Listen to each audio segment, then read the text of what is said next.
labs are a tool that allows students and teachers to run experiments on real pieces of laboratory equipment located around the world. My name is Kemi Jonah. I'm a professor of learning sciences and computer science at Northwestern University and the director of the Remote Labs project. As school budgets get tighter, it's harder and harder for schools to be able to afford quality lab equipment and materials and supplies. And so Remote Labs allows students to access experiments via their web browser, but controlling real pieces of equipment. With the type of things we have in our labs, we have great things, beakers and test tubes and thermometers, but ultimately what we want to have access to are the types of instruments you'll use in a workplace.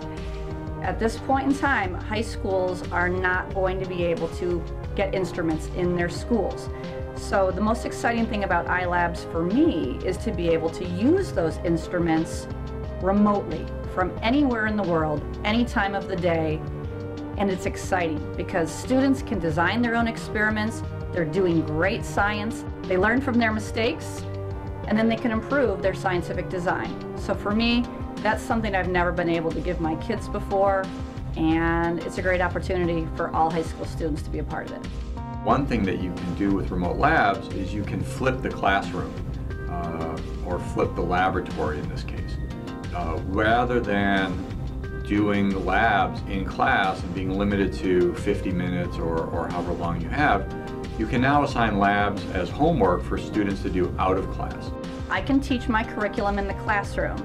I can send my kids home and they can run the labs any time of day or night. They can come back with their data to my classroom and we can talk about it, and I can send them back home and do more labs. They can do this at 2 o'clock in the morning. They can do this after a basketball game. They have the opportunity to do experiments, to truly design experiments outside of the classroom. And I think that's an effective way to keep students' attention. We allow them to do it on their terms, and we allow them to do fascinating things that they otherwise wouldn't have had a chance to do.